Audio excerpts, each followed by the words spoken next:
Quelles sont les opportunités du moment aux Pays-Bas dans les large caps? On va regarder ça ensemble. Abonnez-vous à la chaîne si ce n'est pas déjà fait. On commence tout de suite avec les critères de notre screener du mois. On est sur le iShares MSCI Netherlands, donc les Pays-Bas. On prend toutes les sociétés qui font au moins 25 milliards de market cap. On y va. Comme d'habitude, on passe en revue les différentes colonnes. On va enlever le prix qui ne nous intéresse pas, ce n'est pas un indicateur clé. Alors, on passe d'abord en revue les colonnes, le symbole de cotation boursière de l'entreprise, le nom de l'entreprise, l'industrie dans laquelle elle opère, la capitalisation boursière en dollars, la croissance du chiffre d'affaires en rythme annualisé sur 5 ans, des multiples de valorisation par rapport au flux, valeur entreprise sur EBITDA, ratio cours-bénéfice, ratio cours-free cash flow, valorisation par rapport au stock, ratio cours actif net, ratio cours actif net tangible, rendement des capitaux investis, rendement des fonds propres, l'endettement en termes de dette nette sur EBITDA, le rendement du dividende, le rendement de l'actionnaire qui inclut rachat d'actions et ou dilution, les free cash flow par rapport au bénéfice net pour vérifier le payout ratio. Allez, on commence tout de suite avec la première entreprise néerlandaise. Il s'agit évidemment de ASML, une pépite des semi-conducteurs. Il fabrique les machines pour produire les semi-conducteurs. On est sur 271 milliards de dollars de market cap, 19% de croissance en rythme annualisé sur 5 ans, donc forte croissance. Les multiples de valorisation, finalement, moi je les trouve pas si chèrement évalués, enfin c'est pas si haut que ça. On est sur 21 fois la valeur entreprise sur EBITDA, 29 fois le ratio cours-bénéfice, 27 fois le ratio cours-free cash flow.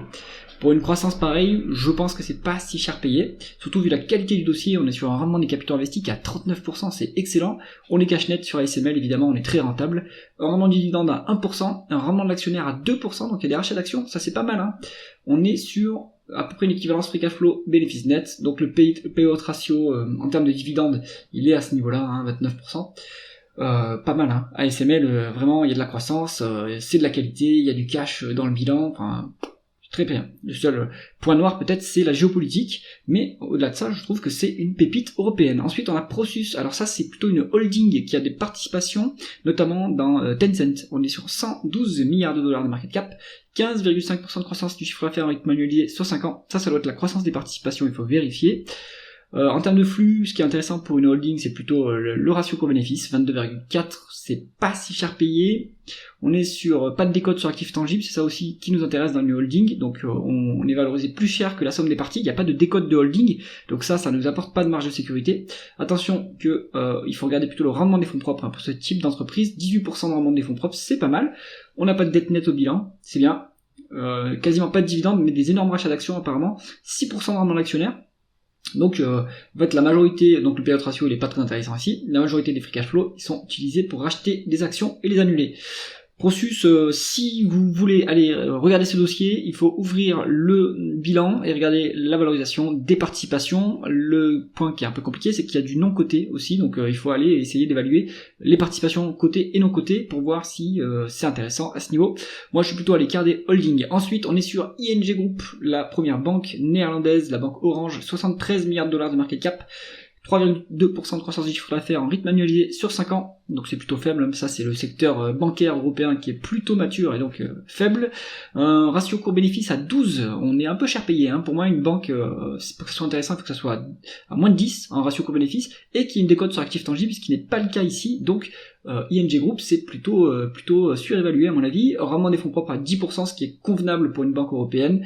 On a un dividende de presque 6%, ça c'est intéressant, avec un rendement de l'actionnaire à 12,7% qui est énorme, donc rachat d'actions assez massif, avec un payout ratio qui est à 72, je pense qu'on passe tous les bénéfices en rachat d'actions et en dividende, je pense que tout est rendu à l'actionnaire, et avec 12,7% de rendement de l'actionnaire, c'est quand même intéressant à ce niveau, si vous vous autorisez à investir sur les bancaires, mais il n'y a pas de décote, donc attention.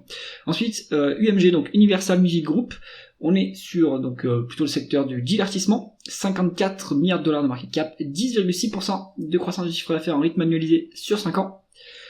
On a une valeur entreprise sur EBITDA qui est élevée, 26 fois c'est quand même très élevé, un ratio cours-bénéfice à 25, oui c'est pas ça c'est correct, mais en free cash flow on a 31,1. Bon, moi je trouve que c'est quand même chèrement évalué pour un dossier, pour une industrie dans laquelle il n'y a pas beaucoup de croissance non plus. Quoique le streaming, ça doit un peu maintenant être assez en croissance, à vérifier du coup. Alors, vraiment des capitaux investis qui est quand même bon, 15%, 14,5%, c'est complètement intéressant là. une fois les bilan en dette nette, donc le bilan est assez léger, 2% de rendement du dividende, 1,80 de rendement de l'actionnaire, donc un peu de dilution. On a un payout ratio qui est à 44,7%, les free cash flow sont plus bas que les bénéfices nets, donc on doit être autour des 50% en dividende. Le rendement de l'actionnaire n'est pas très très intéressant à ce niveau, mais je pense je sais pas s'il va augmenter parce qu'on est quand même proche des 50%. Bon, c'est trop cher à mon avis, UMG. Il faut voir aussi après ce qui se passe au niveau de ce que est en train de faire Bolloré aussi, donc à suivre si vous connaissez bien les dossiers Bolloré, mais pour moi plutôt à l'écart. Ensuite, Adyen, un leader européen des paiements, 52 milliards de dollars de market cap, 30% de croissance du chiffre d'affaires en rythme annualisé sur 5 ans, c'est exceptionnel. Les multiples reflètent cela, 40 fois la valeur d'entreprise sur EBITDA, 54 en price earning, 31 après sur free cash flow. Est-ce que c'est chèrement évalué? Avec autant de croissance, je sais pas, je saurais pas dire, parce que en fait, vous avez un multiple de forward de 24 mois, c'est-à-dire dans 2 ans, qui est en fait à moitié moins que ça. Vous êtes à 20 en valeur d'entreprise sur EBITDA, 25 et 15, donc en price free cash flow. Peut-être que c'est pas si évalué que ça, mais il faut bien connaître le secteur et extrapoler la croissance, bien analyser la croissance et pas se tromper. C'est pour ça que je fais pas de croissance, moi je fais plutôt de la value, parce qu'on peut se tromper sur la value et quand même gagner de l'argent, alors que sur la croissance, c'est très risqué.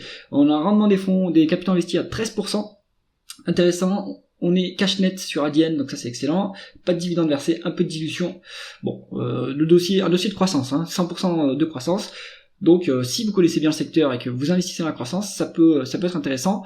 Je vous conseille que si vous faites de la croissance, soit mettez un ETF à côté pour pas avoir un coup d'opportunité si vous vous trompez, ou alors faites un portefeuille très diversifié d'entreprises de croissance. Mais prendre un Adyen en concentré, c'est risqué à mon avis. Si vous avez 5-6 positions et que vous mettez un quart de votre portefeuille en Adyen, à mon avis c'est beaucoup trop risqué. Ensuite, Heineken, un leader européen de la brasserie, donc on est sur 50 milliards de dollars de market cap, 4,5% de croissance du chiffre d'affaires en rythme annualisé sur 5 ans, c'est pas si mauvais pour une industrie quand même très mature, 12,7 fois en valeur d'entreprise sur EBITDA, c'est pas très très cher, c'est modérément cher on va dire. On est sur, attention qu'on a des bénéfices qui sont bas, mais à mon avis c'est plutôt parce qu'il y a du non-cash sur le compte de résultat, les dépenses non-cash qui affectent le résultat net, mais si on regarde les free cash flow, en fait ils sont 3 fois plus élevés que les bénéfices nets, donc on est en plus sur une société plutôt mature qui est en phase de retour de cash aux actionnaires, qui génère beaucoup plus de cash que ce dont elle a besoin pour financer sa croissance, donc il vaut mieux regarder le multiple de price to free cash flow qui est à 15, ce qui me semble raisonnable pour cette entreprise, pas si mal que ça. On est sur 7,3% de rendement des capitaux investis, c'est une industrie qui est quand même assez intensive en capital, donc c'est convenable comme rentabilité. On est en plus sur une rentabilité qui est supérieure à la croissance, donc c'est pour ça qu'on arrive à générer du cash. 2,3 fois la dette nette sur EBITDA, 2,3 fois les EBITDA en dette nette, ça c'est un peu lourd, mais ça baisse un petit peu, La dernière fois que j'ai regardé, le groupe se désendette, c'est pas si mal pour dérisquer le dossier. 2,4% de rendement du dividende, 2,5% en rendement actionnaire, donc il y a un peu de rachat d'actions. On a un payout ratio qui est calculé à 122%, mais on a 3 fois plus de free cash flow que de bénéfices nets, donc en fait on a 40-45%, c'est soutenable à ce niveau, mais je trouve que c'est un peu bas. Pour une société aussi mature, Heineken, je pense qu'il vaudrait mieux l'attraper un dividende, un rendement du dividende à 3% minimum, pour que ça soit un peu intéressant. Là, je pense que c'est un peu trop cher à ce niveau. Ensuite, on a Coca-Cola Europacific Partner PLC. Alors attention, là on est sur... alors c'est coté aux Pays-Bas. Faut que je vérifie si c'est une entreprise néerlandaise, mais ça doit être une entreprise néerlandaise ou alors britannique en tout cas, vu que c'est PLC, qui s'occupe de la distribution en fait du Coca-Cola en Europe. Alors on est sur, plutôt on n'est pas sur les boissons vraiment, on est sur la distribution de boissons. 41 milliards de dollars de market cap, 11,2% de croissance du chiffre d'affaires en rythme annualisé sur 5 ans. Il faut voir ce que ça inclut. À mon avis, la croissance externe, parce que on n'est pas sur ce niveau de croissance en organique, à mon avis. 15 en valeur d'entreprise sur EBITDA, ça commence à être élevé, 15 quand même. 28,2 en ratio court-bénéfice, mais 17,6 en ratio court free cash flow. On a plus de free cash flow que de bénéfices nets. Je pense que comme c'est une industrie qui est plutôt mature, il vaut mieux se fier au free cash flow. Et si on se fie au free cash flow, bon, c'est pas trop cher non plus, ça reste raisonnable. On a un rendement des capitaux investis à 9,9%, pardon, ce qui est bon, On est, à mon avis, au-delà de la croissance organique, donc on peut s'autofinancer sans trop de problème. Attention qu'on a quand même beaucoup de dettes, 2,7 fois les EBITDA en dette nette, c'est proche de la limite, qui est à 3, pour une entreprise classique. Donc, à mon avis, il vaut mieux attendre que le groupe se désendette. Là, c'est un peu risqué. On a un dividende à 2,4% de rendement et 2,5% de rendement de l'actionnaire. Donc il y a un peu de... Pardon, c'est ici. 2,4% de rendement et 2,2% de rendement de l'actionnaire. Donc il y a un peu de dilution. Les free cash flow sont plus élevés que les bénéfices nets. Donc on a les moyens de cette rémunération de l'actionnaire. Maintenant je suis pas sûr qu'elle augmente beaucoup plus. mitigé sur cette entreprise. Je pense qu'elle est un peu chère, un peu trop endettée pour que ça soit intéressant. Il vaut mieux attendre que la dette baisse et que les multiples se dégonflent un petit peu pour s'y intéresser. Wolters Kluwer, on est sur un quasi monopole, en tout cas un leader de la publication scientifique. Donc c'est assez, ils ont un moat assez important sur leur marché. 41 milliards de dollars de market cap, 5,11% de croissance du chiffre d'affaires en rythme annualisé sur 5 ans, donc c'est une croissance modérément élevée, c'est bien. 22,6 en valeur d'entreprise Solida, ça c'est un peu cher payé. 37,7, donc 38 en ratio court-bénéfice, et 30 en ratio court-free cash flow, franchement c'est un peu trop cher payé. Même si on est sur une entreprise très qualitative, on a un 20% de rendement des capitaux investis, c'est très élevé. En fait, c'est une industrie qui a quasiment pas besoin d'actifs pour opérer, donc forcément on peut dégager des rentabilités énormes. 1,6 en EBITDA pour la dette nette, ça va, pas trop de dette. 1,5% de rendement du dividende, mais 3,8 en rendement actionnaire, donc il y a des rachats d'actions assez importants. On a les moyens de cette rémunération d'actionnaire sans problème. Pour Wolters Kluwer, attendez que les multiples se dégonflent un petit peu si ça arrive, parce que je pense que c'est en fait une bonne entreprise défensive de fonds de portefeuille, pas si mal mais un peu cher. Ensuite on est sur Ahold Delhaize, donc c'est la grande distribution aux Pays-Bas, 37 milliards de dollars de market cap, 6,2% de croissance en rythme annualisé sur 5 ans. Ça m'a l'air élevé pour la grande distribution, faut voir s'il n'y a pas de la croissance externe. Multiple bas, 7,9 en valeur d'entreprise sur EBITDA, c'est pas très cher, 21 en ratio court-bénéfice, mais 9,1 en ratio court-free cash flow. Comme c'est une industrie qui est assez mature, il faut mieux se fier soit au multiple de valeur d'entreprise sur EBITDA, soit au multiple de free cash flow, plutôt que les bénéfices nets. Je pense qu'il y a en plus des dépenses non cash sur cette boîte, pour que ça soit qu'il y a autant de différence. Donc c'est pas très cher payé, c'est plutôt value, c'est comparable à un Carrefour, mais je pense que Carrefour est quand même moins valorisé encore que cette boîte. On est sur 8,2 en rendement des capitaux investis, pas si mal. Maintenant, ça pourrait être plus élevé parce qu'on est sur une entreprise qui est à BFR négatif, donc normalement il n'y a pas besoin de beaucoup d'actifs. Donc juste une bonne gestion des stocks et une bonne rotation des stocks pour dégager une bonne rentabilité. Donc ça pourrait être un peu plus élevé. 1,1 en EBITDA pour la dette nette, donc correct, pas trop endetté. 3,2% de rendement du dividende, 5,7 en rendement d'actionnaire. C'est intéressant à ce niveau quand même. Les free cash flow quand même bien plus élevés que les bénéfices nets, quasiment plus que 2 fois. Donc on a les moyens de cette rémunération de l'actionnaire, en tout cas on a les moyens du dividende, et puis après les rachats d'actions, je pense qu'il reste de la marge pour les faire à ce niveau. Si on compare à Carrefour, je pense que Carrefour est plus intéressant quand même, mais cette boîte aussi est pas mal quand même intéressante au niveau des multiples, plutôt pour l'investisseur value on va dire.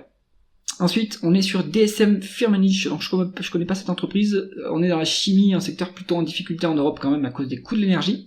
28 milliards de dollars de market cap, 9, donc quasiment 10% de croissance en rythme annualisé sur 5 ans. Je suis pas sûr qu'on soit à ce niveau-là en organique, à vérifier s'il n'y a pas de la croissance externe ici. Les multiples sont assez élevés, quand même 18 fois en valeur d'entreprise sur EBITDA. Bon, à mon avis, les bénéfices sont très très bas à cause d'exceptionnels. Donc 110, c'est très élevé, mais il faut peut-être pas prendre ce multiple-là en compte. On a 24 fois le free cash flow, c'est un peu cher pour l'entreprise, pour le secteur et pour l'entreprise. Attention que la rentabilité est très très médiocre. Donc passez votre chemin sur cette entreprise, à mon avis, c'est pas qualitatif. Allez, qu'est-ce qu'on garde dans cette sélection? Évidemment, ASML, c'est un joyau européen. Je comprends pas qu'elle ait pas de plus de soutien politique, vu la qualité de l'entreprise et le secteur stratégique dans lequel elle opère. Donc très bien. Ensuite, si vous faites de la croissance forte, mais c'est risqué, allez sur Adyen, pourquoi pas. Et puis, si vous faites de la value, je pense que Ahold Delhaize, ça peut être pas mal, avec un petit dividende sympathique, c'est défensif. La consommation souffre un peu moins en Europe du Nord par rapport à la France, on va dire, à l'Europe du Sud, si on met la France dans l'Europe du Sud, donc je pense que Ahold Delhaize a les moyens de tirer son épingle du jeu. J'espère que cette revue des plus grosses valeurs néerlandaises vous a intéressé. Si c'est le cas, mettez un pouce vers le haut et pensez à vous abonner à la chaîne. À bientôt!